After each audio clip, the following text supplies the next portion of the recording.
You're listening to Sip and Grow the podcast, the show where we taste awesome, delicious wines while having unfiltered conversations about our passions, experiences, struggles, entrepreneurship, and life.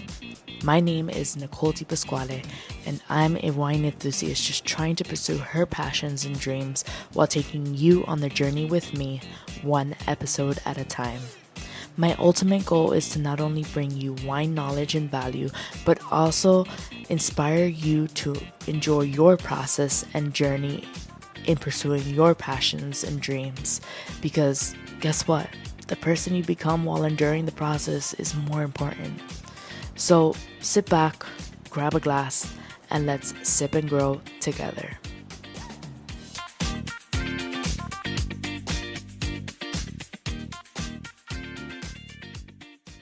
Hi guys, and welcome back to another episode of Sip and Grow the podcast with me, your host, Nicole Di Pasquale. So today I am so freaking excited because we're bringing on bubbles to the podcast. Yes, we're bringing on some champagne from France, and this one specifically cost me $15.99 at Total Wine, so we love that price point. And I want to talk about the traditional method, or it's called méthode traditionnelle. I don't know in French. It's basically the traditional way of making champagne, and I just kind of want to walk you guys through that as simply as I can, so that you guys understand how champagne is created. This one specifically is a Brut, so like, wow, a leaf just literally hit me. A Brut is probably the most common champagne that is consumed and sold everywhere in the world. And this one specifically is from Crémant de Loire. So Loire Valley is a very well-known wine region in France, and the Crémant de Loire is right outside of Champagne. So like, Champagne is the creme of the creme for buying the best champagne out there, because it got really popular and it's very fancy schmancy and very expensive. And I feel like if you get something from Crémant de Loire, it's same quality, or you can find the same quality, just cheaper price point, which is what I love about it. And they use the traditional method, which is the same type of method that is used in champagne. So this one specifically within the Crémant de Loire appellation would be the whatever term for it. Within there's like small towns. So this one specifically is from a town called Saumur. So it's spelled Saumur.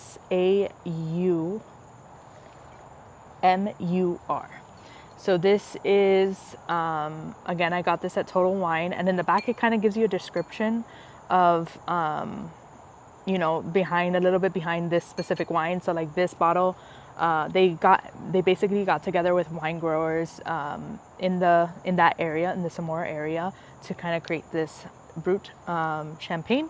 And I'm just gonna go ahead and kind of explain what traditional method means. So when you create champagne, usually you have to start off with base wine. So base wine, the way base wine is created is basically you ferment it in a tank, just like you normally would ferment any other wine. And once that wine is fermented, it goes into a bottle for a second fermentation. So you grab the base wine, you put it in a bottle. Then once it's in the bottle, you add in some more yeasts, and basically you add in yeast and sugar so that they can do a second fermentation in the bottle. So once you add that in the bottle, you close it up. They usually close it up with something called a temporary cap, it's basically like a bottle cap. But essentially what happens is when the second fermentation is going on in the bottle, remember how in regular fermentation, the yeast start eating up the sugars, which turn it basically produces carbon dioxide and turns it into alcohol. So you have carbon dioxide being produced in the second fermentation, along with alcohol being formed. And since the carbon dioxide is in the bottle, it literally that's what creates the bubbles in the champagne, because now it's covered with a cap, right? So like that carbon dioxide has nowhere to escape, and ultimately that creates the bubbles. So science, we gotta love it. Once the second fermentation is done, all the residual yeast or the dead yeast, because they ate all the sugars that they could eat, they're full in their tummy, and now they're like, all right guys, we did our job, we're done, we're dead, we're peace out Boy Scout, we go to the bottom now. So all the dead yeast go to the bottom, and then like any other particles or sediments that were like formed during that process go to the bottom as well. So now there's an issue, right? Like we have, I mean, it's not an issue, it's just like a little tiny hiccup in the situation, because no one wants to drink like dead yeast or particles. You know, when you pour a champagne, you don't want to have stuff in there. It's not bad for you necessarily, but it doesn't look good, and also it kind of makes your wine look cloudy. So what they have to do is go through this process called riddling. So riddling is basically a process of getting the sediments all the way up to the neck of the bottle. So this is where it gets kind of, you know, complicated, because way back when, before machines were invented, they would hand riddle the champagne. So like riddling is basically turning the bottle a quarter of a turn while simultaneously having it tilted upside down, so that all the sediments from here go to the neck. This is called the neck of the bottle. So it goes to the neck of the bottle, and it could all like gather together here. So before a machine was created to be able to like riddle like with machines, they would literally have people like going like this and like calculating the turns, right? So like this process would take about 6 weeks if you hand riddle it.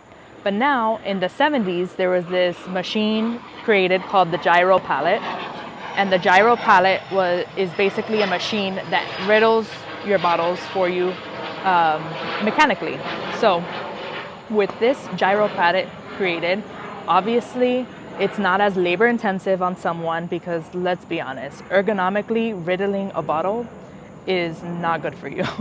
So the Gyropalette was created in order to riddle the bottles with machines, and that process, since the machine can like work 24/7 essentially, the riddling process can take about 7 days versus 6 weeks if you were to hand riddle it. So that came in super clutch for people who wanted to mass produce champagne. So then after the riddling process is done, all of a sudden, well, not all of a sudden, now you have all this sediment and particles and dead yeast, whatever you want to call it, at the top of the bottle. So remember, we still have the bottle cap on there. So what you want to do is get rid of all that sediment or whatever, because if you leave it in there, it's going to make your wine look cloudy, and you don't want a cloudy champagne. You want a clear and concise champagne, and you just want it to look overall super nice and bubbly and magical. So essentially what we do, the next process is called disgorgement. So disgorgement is when they use like a freezing liquid, and they dip the bottle into this freezing liquid, and ultimately it freezes the sediments that have been built up here into like a block. So as soon as the machine takes off the bottle cap, that block comes out, and they quickly like move it in the machine to the next process, which is called dosage. And dosage is basically just adding in liquid to like it's basically like a liquid to balance out the sugar levels in the bottle, and also to like top off the wine as well, because essentially in that process of disgorgement you lose some of the wine, and everything has to happen quickly so that you know, you don't bring or introduce a lot of oxygen into the bottle.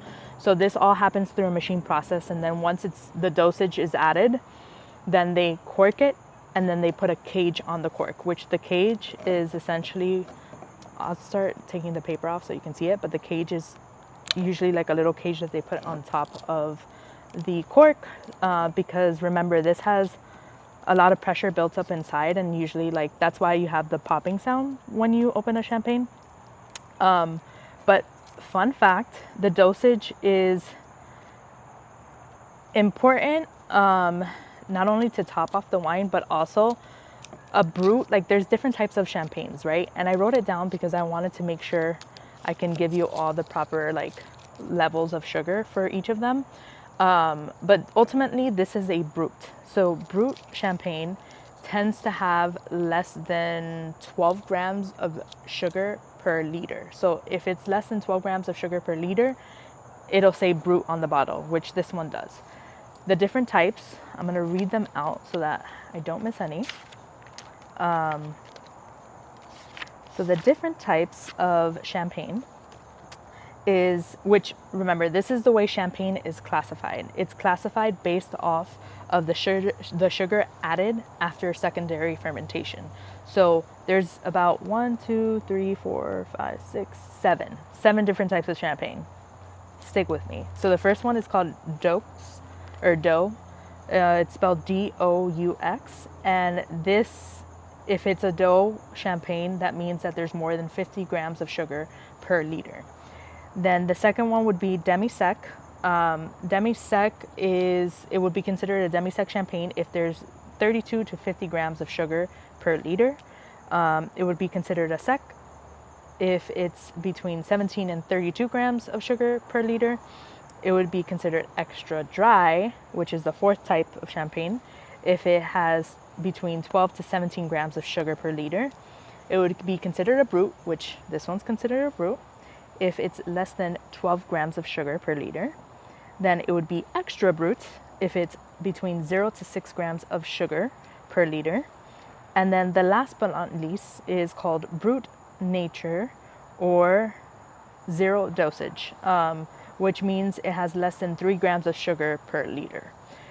Like I said, Brut is the most popular one, and it's the most consumed style of champagne as well. But let's go ahead and open this up and see what tasting notes we have. So when you open a champagne bottle, the way I learned in my hospitality class is you put your hand over the cage and you securely take off the cage, right? So like, this is just in case if you have your hand like this, like let's say there was a lot of built up pressure, it could easily like come out, and like this is your way of stopping it from like hitting someone or something. I mean, it's gonna hit your hand, but so when you take off the cage, and this is just like, it was a form of protection like while you're taking the cage off, right? So now the way I learned to open a champagne bottle is tilt it kind of like this, and then you kind of just wanna, which I'm a righty, so I'm gonna do it this way, and you wanna twist a little by little until it gets hot, and that's how you open a bottle of champagne. Wow, just as the airplane passes over me, I popped the bottle. I'm actually celebrating that the hurricane didn't hit the area in Florida where I live as bad as it did in other places. Shout out to everybody up north and also on the other side where Tampa is, and like on the west side where Tampa is, Fort Myers, they got hit really bad, but I'm very grateful that like me and my family are good and all my friends and family are good. But it was Milton was a bitch. It was a very intense hurricane. So as soon as I poured it, it has a lot of bubbles. It has like a golden yellow color to it. And on the nose, it's very crisp and like has a lot of green fruit notes and very floral-y notes as well. So let's go ahead and try it.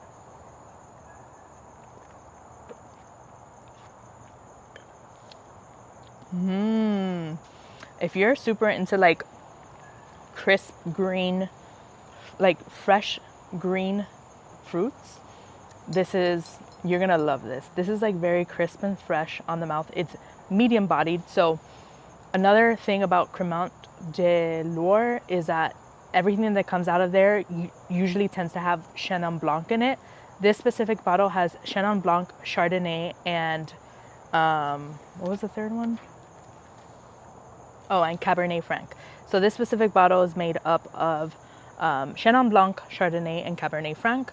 And anything coming out of the Crémant de Loire Valley or area, appellation, tends to have Chenin Blanc in it because it's very popular there. But honestly,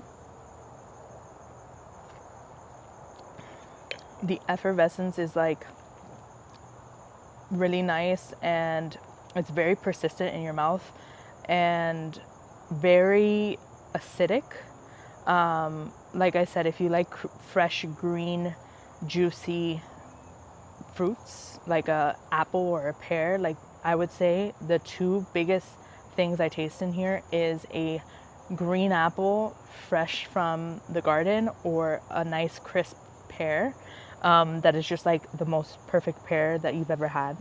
I think this is a very solid champagne. I would rate this a 8.9 out of 10. I feel like for the price point, it's really, really good. And I almost kind of feel like I'm having a high-end champagne when in reality, like it's not a high-end price. And I love that. I think champagne is always a good idea. And for $15.99 at Total Wine, this one does not disappoint. So let me know what you think. I hope you learned something today with the traditional method of making champagne. I try to make it as simple as possible.